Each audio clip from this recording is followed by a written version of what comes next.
सकता है तुम्हारे शरीर में बल कम हो, तुम्हारे बॉडी में ताकत ना हो, तुम्हारे अंदर समझ कम हो, तुम शायद ठीक तरह से पढ़ना भी नहीं जानते हो, रहना भी नहीं जानते हो, तुम्हारी कंडीशन अच्छी ना हो, तुम्हारे पास शायद जरूरत के पैसे भी ना हो सकता है तुम बहुत ही खराब कंडीशन में हो, ये सब समझ में आता है।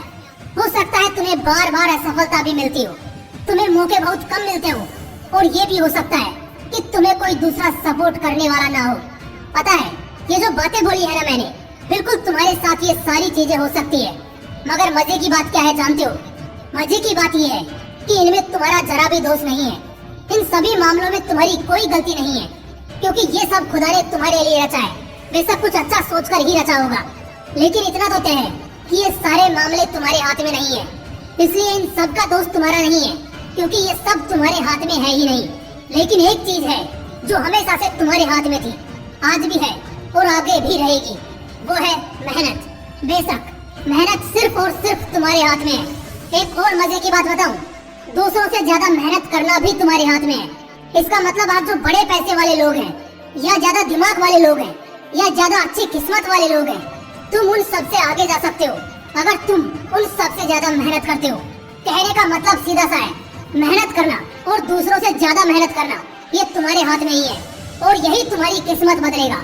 जब तुम कड़ी मेहनत के काफिले पर मुड़ोगे तो दूसरों की नजरों में तुम बड़े अजीब लगोगे, क्योंकि तुम उनकी तरह पार्टीज में शामिल नहीं होते, तुम उनकी तरह शाम को टपरी पर बैठकर दूसरों की चुगली नहीं करते, उनकी तरह फिल्म रिलीज होते ही देखने नहीं भागते, कॉलेज बंक करके उनके साथ बाहर नहीं भटकते। इन्हीं वजहों से तुम उन्हें अजीब लगोगे। लेकिन दोस्त एक बात और है, अगर दुनिया तुम्हें अजीब और बेवकूफ देखती है तो समझ लेना कि कामयाबी का दौर शुरू हो चुका है और तुम बिल्कुल सही जा रहे हो। करने दो उन्हें दिन रात पार्टी, होने दो रिश्तेदारों में सगाई, करने दो उन्हें अपने बाप के पैसों पर ऐशो आराम, उनकी बड़ी बड़ी बातों को बस सुनते रहो, लेकिन तुम बस चुपचाप मेहनत करते रहो।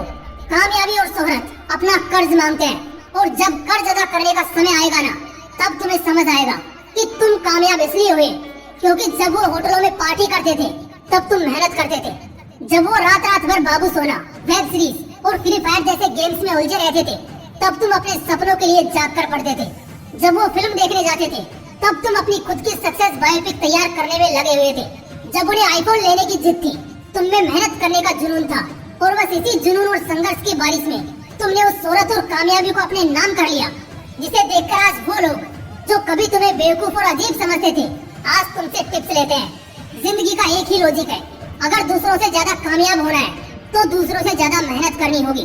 तो बस इस बात को मन में ठान लो और दिल दिमाग से मान लो कि सफल होने के लिए तुम्हें कड़ी धूप में, गर्मी हो या ठंड के मौसम में, बरसात हो या पतझड़ की आफत में तुम्हें तपना पड़ेगा, मेहनत करनी होगी और सबसे ज्यादा करनी होगी।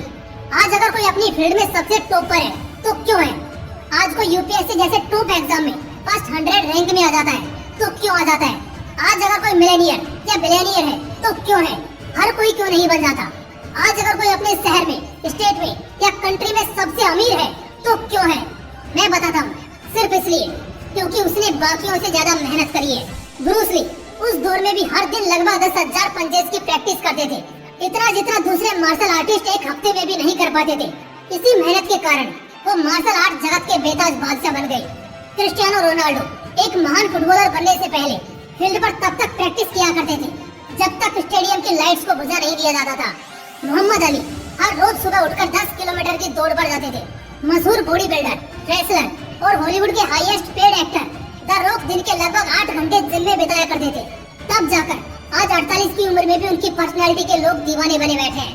वो हॉलीवुड में किसी भी फिल्म का पार्ट होने के लिए सबसे ज्यादा पैसे चार्ज करते हैं। दोस्तों, इन सबकी सफलता की कहानी मेहनत से लिखी हुई है, क्योंकि इन्होंने अपनी एक जिंदगी में जितनी मेहनत करी है उतनी एक एवरेज आदमी के लगभग 7 पीढ़ियों ने भी नहीं किया होगा।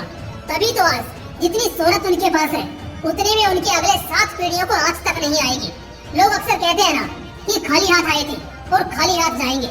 ये बिल्कुल गलत स्टेटमेंट है, और ये अक्सर वही लोग बोलते हैं जिन्हें अपनी औकात अच्छे से पता होती है कि उनसे जीवन में एक पत्ता भी नहीं हिलने वाला। तो बस खुद को तसल्ली देने और मेहनत करने वालों को डिमोटिवेट करने के लिए कहते हैं। हाँ, ये सच है कि खाली हाथ आए थे, मगर ये गलत है कि खाली हाथ जाएंगे। इतना कुछ कर जाओ, बना जाओ कि तुम्हारी पुश्ते भी तुम्हें याद रखें कि हाँ, तुमने उनके लिए कुछ किया है। कुछ ऐसा बना जाओ कि आने वाली पीढ़ी को भी कभी किसी चीज की तकलीफ ना हो, और ये सब तुमसे उन्हें मिलेगा। यानी तुम दानी कहलाओगे, तुम्हारे अच्छे कर्मों को लोग याद रखेंगे। इसलिए दोस्त मेहनत करो, दूसरों से ज्यादा करो। किसी बात का अंदर कॉन्फिडेंस रखो या ना रखो, मगर इस बात को लेकर हमेशा कॉन्फिडेंट रहना कि तुम दूसरों से ज्यादा मेहनत जरूर कर सकते हो। और तुम इस चीज को मानना और ठानना कि शायद तुम किसी से टैलेंट में भले ही हार जाओ, मगर मेहनत करने में कभी नहीं हारोगे। और जो बंदा मेहनत करता है ना, किस्मत भी उसी का साथ देती है। किस्मत का क्या है, ये हमेशा एक जैसी नहीं रहती। आज साथ है तो कल खिलाफ, मगर मेहनत आज भी साथ है और कल भी साथ होगी। बस इसे कायम रखना और इस जिद पर अड़े रहना कि तुम्हारे पूरे इलाके में दूसरा कोई भी तुमसे ज्यादा मेहनती नहीं होना चाहिए। तो बस छोड़ दो अपनी मेहनत से। बाकी अगर वीडियो अच्छा लगा तो इस मोटिवेशनल विंग्स 2.0 को जरूर सब्सक्राइब करना।